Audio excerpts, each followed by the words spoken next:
One of the things that I love about John is that we could talk for hours. Like, I feel like John and I, when like we're laying in bed, we're supposed to go to bed, but we stay up and we always sacrifice sleep to chat. And it's just like, I love to hear his opinions, and I don't know, we can just talk about everything. And I think that is so important. And I don't think I have genuinely felt that way with any other guy I've been with, at least. Like, I see it in my friends, but I think something that worked out with John and I is that we were friends first. And I don't think, like, I actually just think the stars aligned. And I think it's for John and I's relationship. And so it's like, I love to hear that you've been married for 3 years and you just said, like, it feels like a giant sleeper. Like, I love that. It's a dream. But like, I've talked about this before, but basically, like, John and I, like, John wasn't my type, quote unquote. Like, he is my type now. Holy fuck, I think that guy is so hot and attractive, and like, I'd be thirsting for him, and you guys know that. But like, I think I even talked about this in the video for Yvonne. It was like, there's a thin line between your type and like giving somebody a chance. And I'm so glad that past Jodi gave John a chance, because the stars aligned, you know? We met in high school too, and we've just been growing up with each other. I love that. It's also really rare that like you grow. Well, to me, I feel like relationships are actually more like somebody grows, another person follows, and you keep learning from each other. But until that, like, it gets fucked up if that person like one's the other. But it's great if you do. Did John get anything? So John got me peonies for the so my favorite flower is peonies, but I never get to get them because I think they're toxic to cats. Like, all my favorite flowers are basically like cats can't be around them. But my cats aren't here; they're in Washington, so I got peonies for the first time. I think the black was cute. Peter and John had no clue what they were talking about. That's what I think. Boys don't know shit. Have you and John ever broke up or given each other space? Yeah, John and I took a break like maybe back in 2021 or something. I think it was for like 2 weeks, maybe. Do you think that break was necessary? Yes, I do.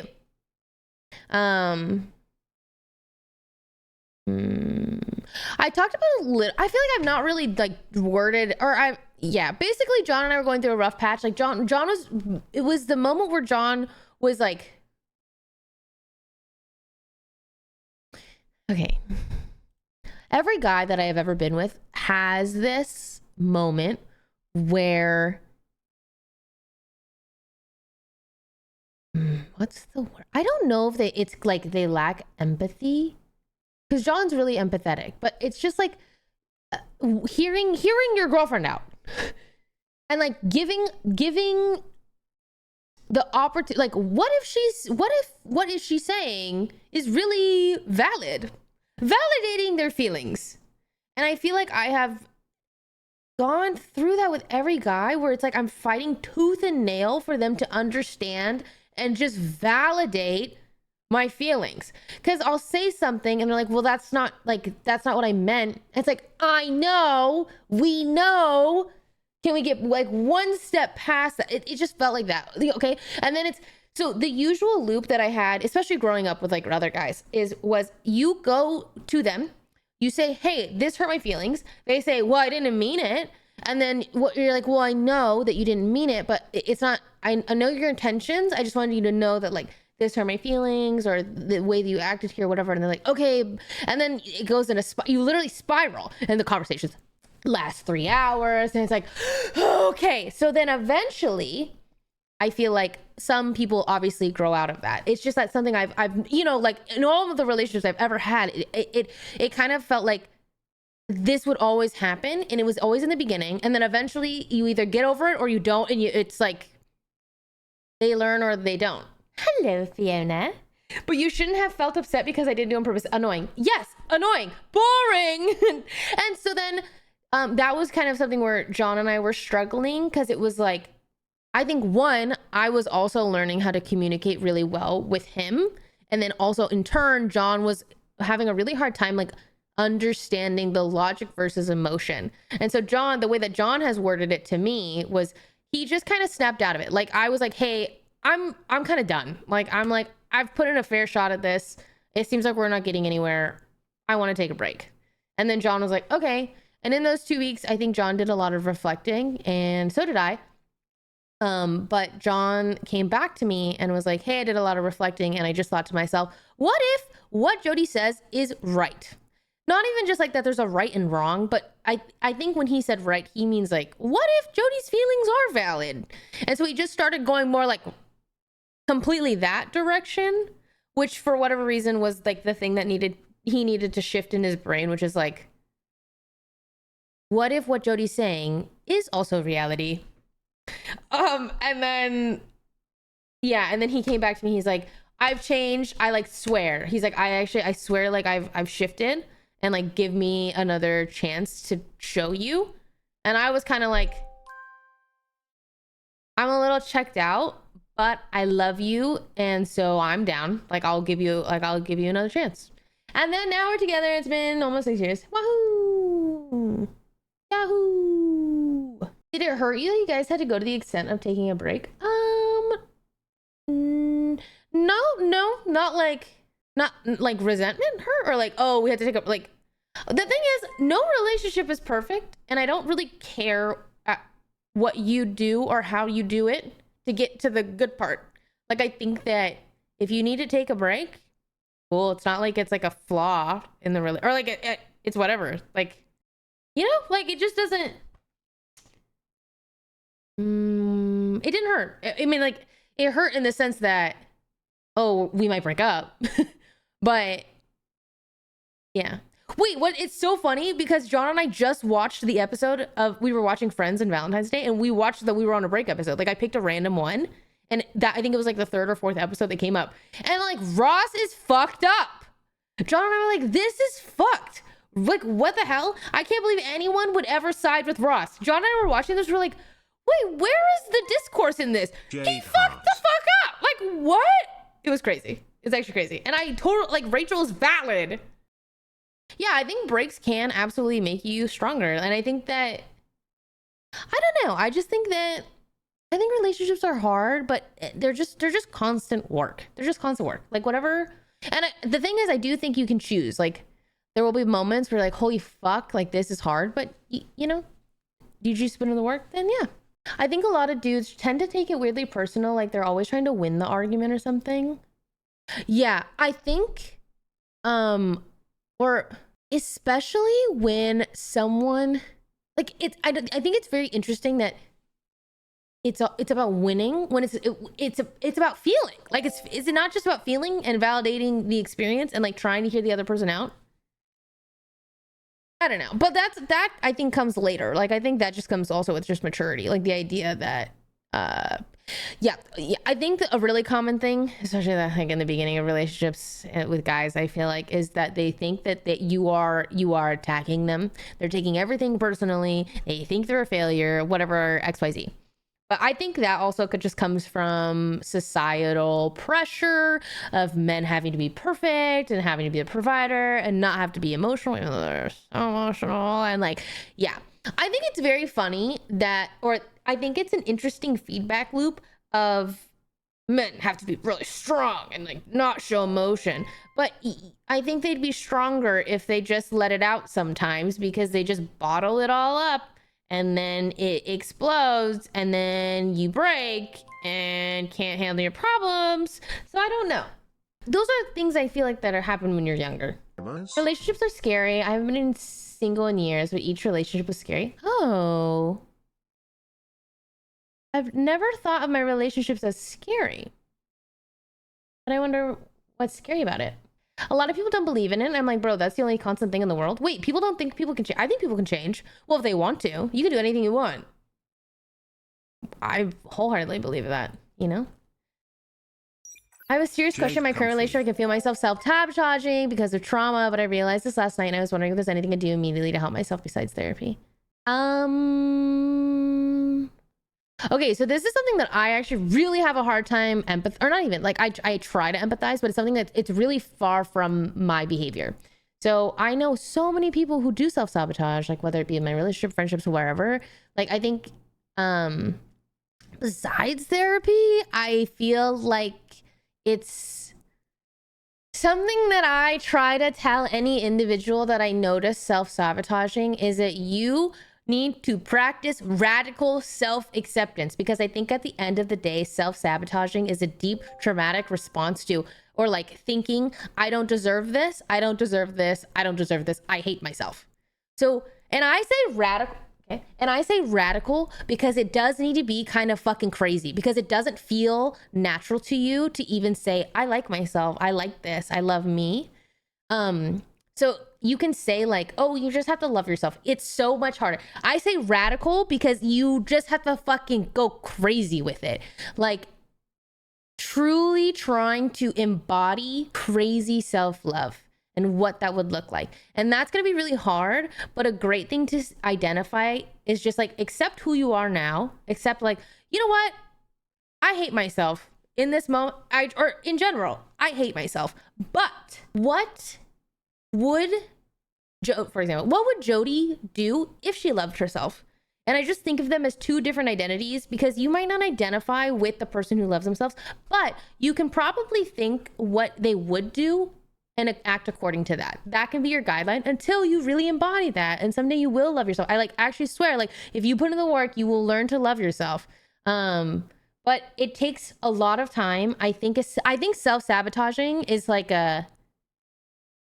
that is something that you will have to put in so much work, but it is really, it will honestly gaslight yourself. It is the I mean it. Like if you can think of what would the self-loving Jodi do? Basically, what is my dream self going to do right now? How is my dream self going to feel? How is my dream self going to self-regulate? How is my dream self going to take care of myself? And eventually you will get there.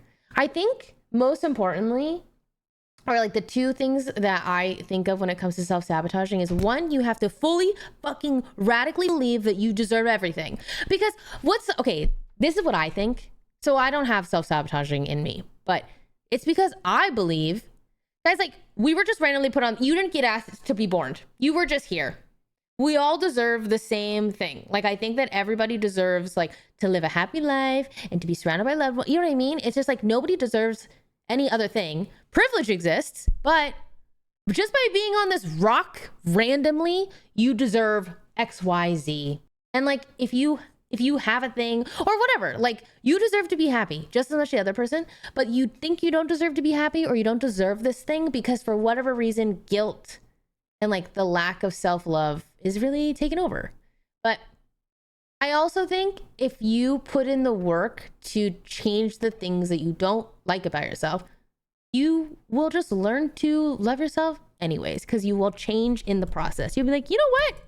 Wait, I fuck with this person that I have become. You journal? I do journal, not every day though. I saw somewhere that the reason some people self-sabotage is it allows you to predict predict what will happen, and it gives you the illusion of self-control. Literally, I was just talking to John about this 2 days ago. I was like, it's like that quote that's like, you're not scared of succeeding. You're not scared of not succeeding. You're not scared of failing. You're scared of what would happen if you do succeed, because you don't know. And you think you don't deserve it. So then, ooh, something good happens. Ooh, I don't want to do anything with that. Like, but yeah, I don't know. It's something that like, I don't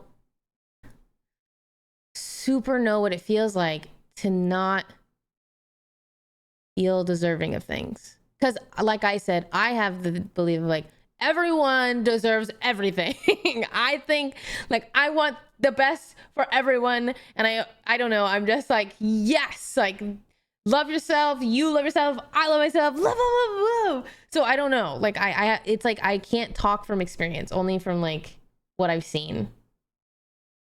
Or like my self-experience, but I feel like the insecurity also ties into it heavily. There's so many moving parts. Like, that's why I say, like, that's why I specifically say radical self-acceptance, because you are not going to, it's not like you could just be like, I love myself. I mean, it's radical. Like, I fucking love myself. And it's like, at the root of it is acceptance.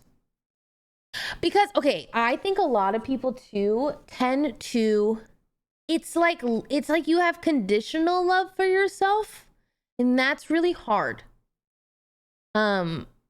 It's like, oh, I love you if you would work out and like be skinny. I love you if you would show up and like work really hard. But that's not fair to you, because you also have to love yourself in your hard times, and you have to accept that you like everything.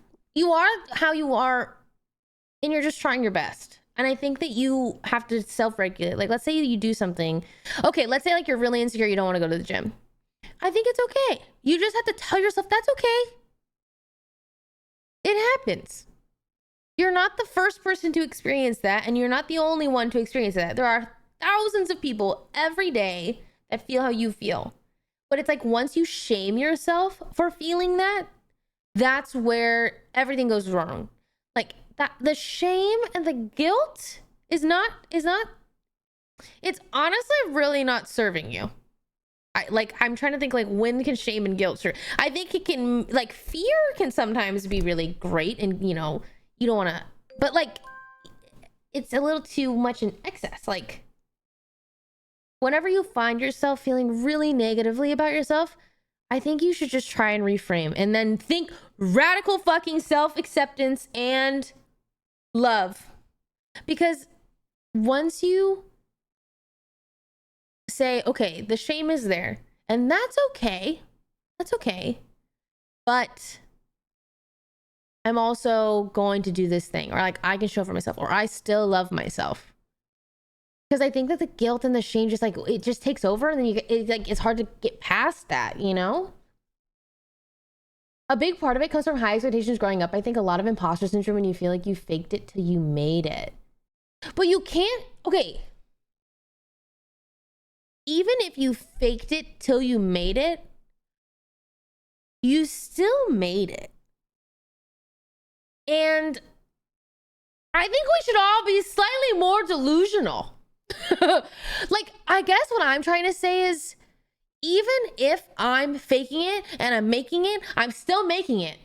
And that means that, like, there is a part of you that can show up and do that thing. Even though you don't believe it, that's what I mean by, like, radical self-acceptance, in the sense that, oh, wait, but I, like, still showed up. I still did that thing. Like, I feel delusional, but like, fuck it, whatever. I'm gonna just jump fully into this. Like, I am this thing because, okay, it's like the identity. It's literally the idea of identity. Like, if you're quitting smoking and you tell everybody, oh, sorry, I'm quitting, it's not part of your identity. You being a quitter is part of your identity. Whereas if somebody offers you a cigarette and then you say, oh, sorry, I don't smoke, that's part of your identity. Like, you're not...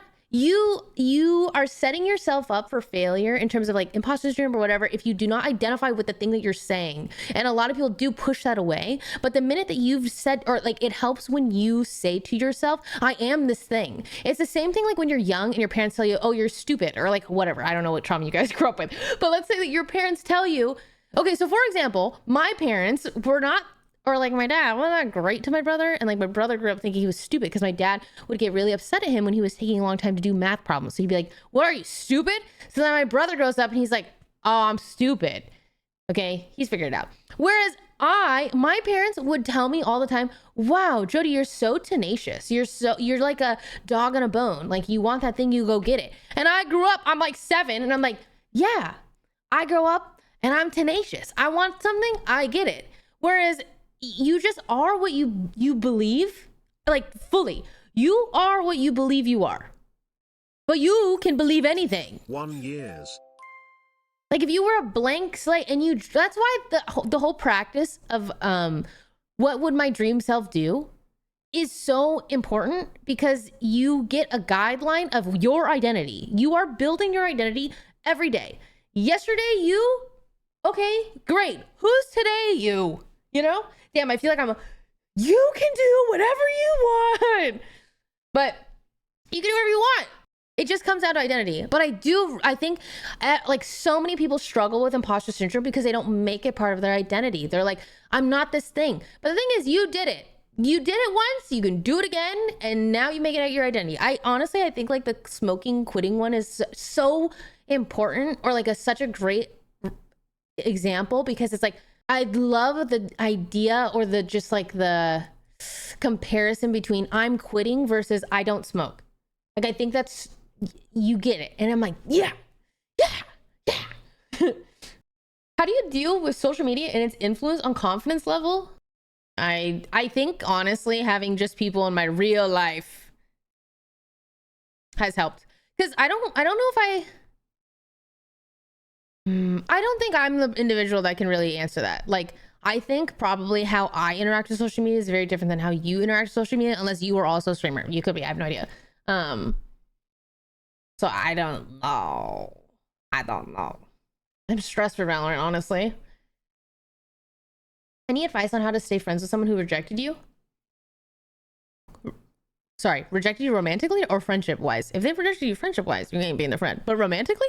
Like, I think that if you got romantically rejected and you want to be friends with that person, you should just take some time.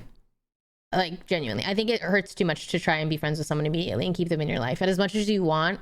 But maybe you can, you know? How do you deal with parental bullying? I'm 25 and I wanted to go back to school and was very hopeful to go into like a big person job, and they kind of put me down and told me to go for something else. Okay, okay, sorry, I laughed because I remember this clip about me a long time ago and people were hating on me because I was basically like, I don't know, my grandparents, my parents, one day they're gonna die. And probably I didn't word this very well. Basically, I think you are the only, no, I remember that shit too. You are the only one in the driver's seat, you know? And maybe you have some passengers along the way, but those passengers are gonna leave that car and you're gonna be by yourself. So one day you are gonna die, and you better set yourself up for you to be happy. I think, of course, we want to do right by our parents, and they did take care of us and they did love us. But at some point, you just have to live your life. You have to live your life. Whatever fulfills you, whatever makes you happy. If that's the thing that you want to do, whatever. Like, you do what you want to do. But yeah, I don't know. I think that like, it's probably just really hard if your parents are kind of bullying you out of this thing, or maybe they're like scared for you, but hey, life is scary. You can do it. What is your viewer gender breakdown? Do your female viewership numbers make you cry like Toast? I don't know what Toast's is. I don't even know what mine is. I think that data only exists on like Instagram, right? I actually feel like we got a lot of girlies in here, which is kind of why I like it here. I feel like it was, well, I actually think Twitch, like during the pandemic, Twitch, yeah, there's a lot of girlies now. And I don't think there always used to be. It was kind of, you know, but I ain't a girl, but I am an ally. Yeah, no, I think the chat has good vibes. It has good vibes.